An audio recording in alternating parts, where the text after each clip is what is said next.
Hello मित्रों, technical सीखो channel में आपका स्वागत है। आज मैं आपके सामने फिर दोबारा प्रस्तुत हूँ माइक्रोवेव ओवन को लेके।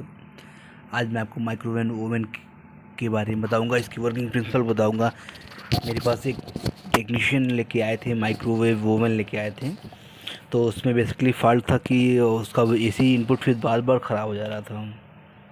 तो मैंने चेक किया इसे, तो मैंने पाया कि इसकी जो सेकेंडरी में 1.05 माइक्रोफैराड का कैपेसिटर लगा था, वो बिल्कुल ही शॉर्ट था। जो उसके अंदर पेपर लगे होते हैं, वो पेपर कैपेसिटर पूरी तरीके से शॉर्ट था। उससे हो क्या रहा था कि वो जैसे ही ओवन ऑन होता था, जैसे ही सर्किट के थ्रू मेन ट्रांसफार्मर को एसी सप्लाई मिलती थी, वो ट्रांसफार्मर सेकेंडरी में 2100 वोल्ट जैसे ही बनाता था, 2000 वोल्ट जैसे ही बनाता था, तैसे ही उसके अंदर सेकेंडरी में हाई वोल्टेज बनते ही उसका कैपेसिटर का रेजिस्टेंस शून्य होने के कारण कैपेसिटर शॉर्ट था, जिससे कि वो प्राइमरी से बहुत हैवी करंट ड्रॉ करता था, ट्रांसफार्मर करंट खींचता था, जिससे कि उसका एसी फ्यूज उड़ जा रहा था बार बार। तो मैंने देखा, मैंने इसको फॉल्ट को कैसे ट्रेस आउट किया। ये तो मैंने देख के समझ गया था कि सर्किट करंट खींच रही, फ्यूज उड़ने का मतलब था सर्किट में कहीं करंट आया, कहीं शॉर्टिंग है। तो मैंने क्या किया, मैंने ओवन ऑन किया और ट्रांसफार्मर की प्राइमरी की इनपुट सप्लाई को हटा दिया। उसके बाद ओवन परफेक्टली ऑन हुआ, सर्किट वर्क कर रही थी। लेकिन मैक्ट्रॉन वर्क नहीं कर रहा था, क्योंकि मैक्ट्रॉन को सप्लाई नहीं मिल रही थी। तो फिर मैंने देखा कि सेकेंडरी मैंने ट्रांसफार्मर चेक किया, मैक्ट्रॉन चेक किया, और फिर मैंने पाया कैपेसिटर चेक, मैंने पाया कैपेसिटर शॉर्ट था। देखिए, मैं अभी चेक भी कर रहा हूँ इस कैपेसिटर को। ये कैपेसिटर मैंने चेक किया, कैपेसिटर आपका ये ज़ीरो शो कर रहा है मीटर में ना, तो ये कैपेसिटर शॉर्ट था।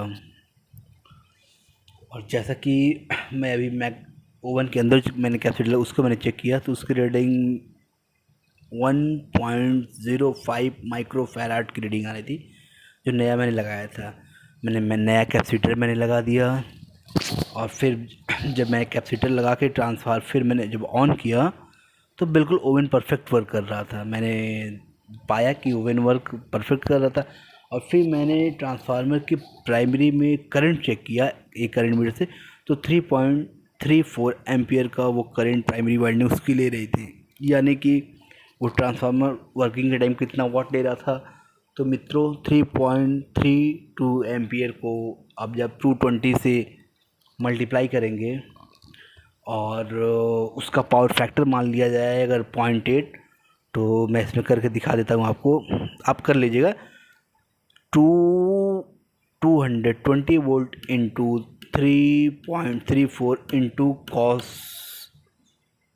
0.8 पावर फैक्टर है कॉस 8, तो टोटल वाट आ जाएगा। ये न्यू वाट, तो उतने वाट ट्रांसफर उस समय ले रहा था। तो मित्रों, जैसा कि ऐसा ही फॉल्ट मुझे मिला, जो कि मैंने आपके सामने प्रस्तुत किया इस फॉल्ट को।